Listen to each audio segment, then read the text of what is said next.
Senator Rand Paul's dad, former Congressman Ron Paul, was quite efficient with releasing racist information in his newsletter. Well, just like father, just like the son. During a hearing about antitrust issues with sports, the Kentucky senator made this rather racist comment. The court ruled unanimously that the NCAA can't invoke their rules. And so they've completely screwed up college athletes. We used to be proud. Many of us loved watching amateur athletes that weren't paid. Now everybody that plays basketball in college is going to be driving a Bentley or a Rolls. I mean, we're going to be seeing rap stars instead of basketball stars. I mean, this is crazy.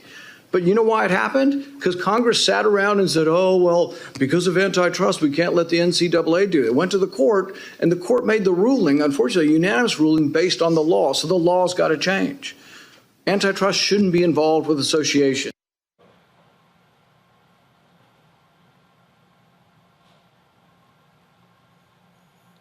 Come again? Did he really say that? Press play. The court ruled unanimously that the NCAA can't invoke their rules. And so they've completely screwed up college athletes. We used to be proud. Many of us loved watching amateur athletes that weren't paid. Now everybody that plays basketball in college is going to be driving a Bentley or a Rolls. I mean, we're going to be seeing rap stars instead of basketball stars. I mean, this is crazy. But you know why it happened? Because Congress sat around and said, oh, well, because of antitrust, we can't let the NCAA do it. It went to the court, and the court made the ruling, unfortunately, a unanimous ruling based on the law. So the law's got to change. Antitrust shouldn't be involved with association. Okay, so if I was...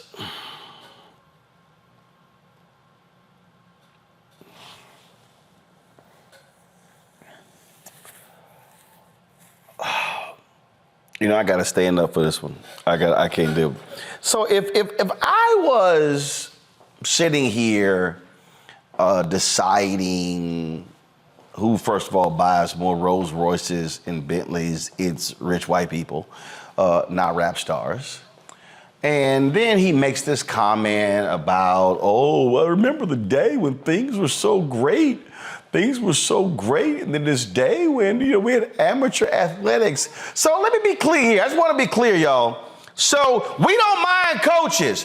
We don't mind coaches making $6, $7, $8, $9, $10 million, driving Mercedes, driving Bentleys, driving Rolls Royces. Oh, but now it's a problem because the players are getting paid. See, we don't mind that form of slavery of getting free labor, but no, Senator Rand Paul now is upset because it's now somehow up into the whole process because now the very people who are doing the labor, largely black people, they are now benefiting from the same system. So he then says, oh my goodness, we're now going to be getting rap stars instead of sports stars. Robert, when we talked about Tommy Tuberville, you said, hey, I appreciate Tuberville saying this because he told us exactly who he is. That's exactly what Senator Rand Paul did. See, Robert, now I understand why his neighbor kicked his ass.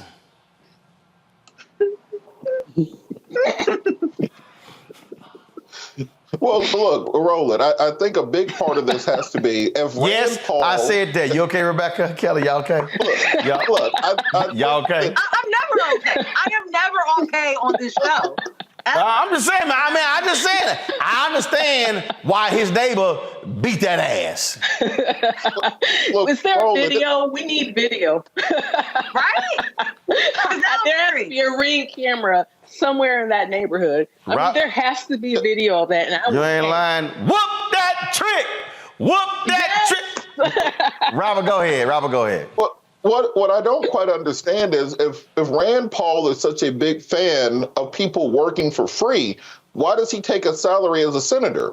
Shouldn't he say, well, for the good of the country and as a patriot and in the name of, amateurism and politics not being bought out, I'm not going to take a salary. And it's interesting to me, he has a bigger issue with college athletes being paid for the services they render than he is with Supreme Court justices being paid by their sugar daddies in order to make decisions. It just came out today that Clarence Thomas was getting Venmos from lawyers who had business before the Supreme Court. No. Factually, that wasn't Clarence Thomas. It was reported that one of his staffers was getting. One of his staffers. Go ahead. Yes, the person who worked for Clarence Thomas was getting money via Venmo from lawyers who have business in front of the court. Justice Alito was getting flued out all over the place on vacation. That Clarence Thomas was literally being paid off by Harlan Crow, paying his children's tuition, paying for his mom's house. But yet and still, you have a problem with an 18-year-old who's in college, who has nothing but maybe a scholarship, getting NIL money, not getting money from the institution, but money that they earn from their social media platforms. That's what NIL money is. Not every athlete gets it. Very few actually get it because very few have the type of social media following that Arch Manning or that Bronny James has to bring in these millions of dollars. So this idea that now all these athletes will become rappers, guess what? Athletes will becoming rappers in the first place because that's the only way you can actually make some damn money while you're doing two-a-days with Nick Saban down in Alabama or running your head against a wall for Tommy Tupperville. These people are absolutely ridiculous. Then this idea that they have of second-class citizenship for black people.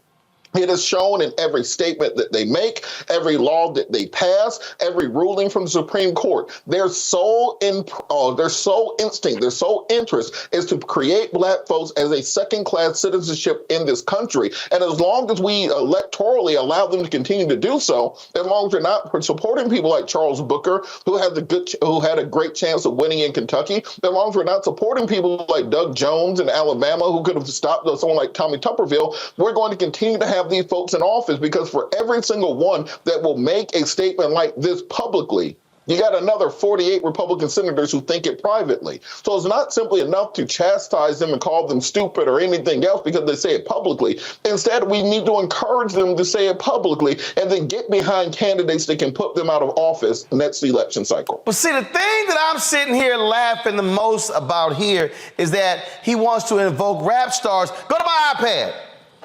Watch this here, y'all. Here's a story right here. Olivia Dunn. Olivia Dunn is a white gymnast at LSU. Olivia Dunn was on a podcast and revealed that she had gotten $500,000 for a single post on social media, Kelly. And last year, her NIL valuation was estimated at $2.6 million, which ranked as the sixth highest figure among college athletes. Dunn's current estimated NIL valuation sits at $3.3 million, putting her second only behind Bronny James. So it sounds to me, Kelly, is Olivia Dunn gonna be a rap star? Sure, why not?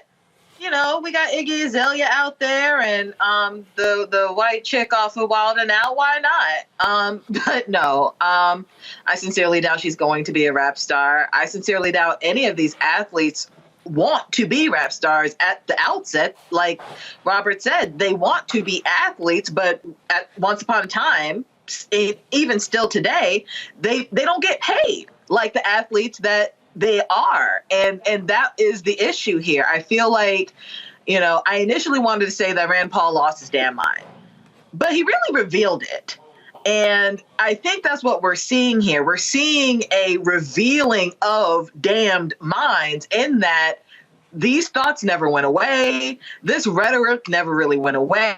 It's no longer a dog whistle. It's on a bullhorn. It's being streamed. It's being interviewed. It's being broadcast. And people are agreeing with it. We have congressmen who agree with it. And they are setting policies out there that are in agreement with this racism. And for people to think that these are outliers, that these thoughts are on the fringe, You are mistaken, because newsflash, we are entering a Jim Crow 2.0 by way of these rulings from the Supreme Court, by way of these Tubervilles, by way of these Rands. And unless, like Robert said, we actually utilize this democratic process that we still have a little bit of and vote these people out and rewrite some of these things that they are bringing passed down, we are going to be even more inundated in the shit show that they are establishing, because we think that it's not going to happen again, but it is already happening again. Well, the thing here, Rebecca, it's real simple. They love sharecroppers. This is nothing more than 21st century sharecropping. They want to say, oh no, but you're getting a free education. Yeah, but y'all raking in millions and billions. You know why we expanding the college football playoff? Money. Power 5 conferences. Comes out of money. None of these people say a word about the coaches with endorsement deals, commercials. I mean, maybe control room can find it, but have you seen Rand Paul complain about Nick Saban being in Aflac commercials? Oh, I get it. So we're fine when a coach can make $10, $15, $20 million. But it's a problem when it's the players. Rebecca? I'm mad that Rand Paul thinks that the only black people who get money are rap stars. Like, come on. Like, he could have been literal and said, these college athletes are being paid like they are already the future doctors, lawyers, and teachers that they're in school to become, right? He could have said that, but we all know what this is. It's a dog whistle. When I was in law school, I actually clerked one summer with the NCAA. And my sports law professor was the NCAA Division I fractions chair. It was literally her responsibility to go from conference to conference to do some of the investigations. And one thing that I would tell you from all the stories she shared about those investigations is that college athletes have been paid since the beginning of athletics in college.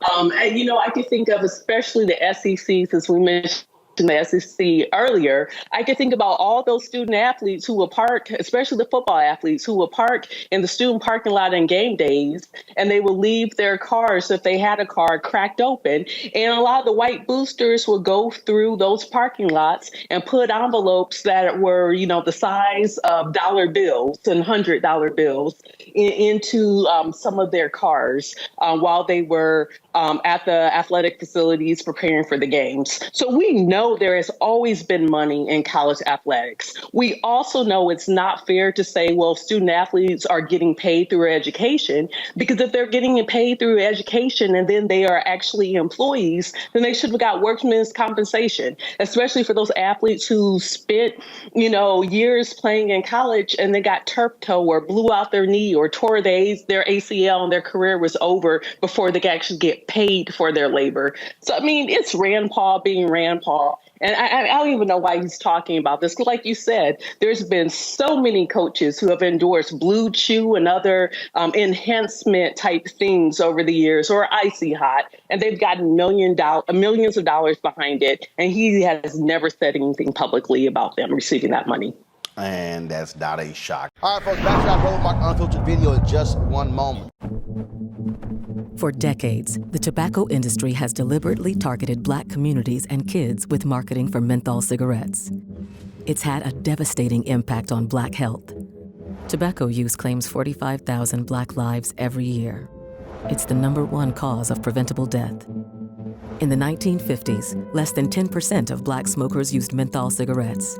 Today, it's 85%. Ban menthol cigarettes. Save lives. When you talk about Blackness and what happens in Black culture, we're about covering these things that matter to us, speaking to our issues and concerns. This is a genuine people-powered movement. There's a lot of stuff that we're not getting. You get it, and you spread the word. We wish to plead our own cause.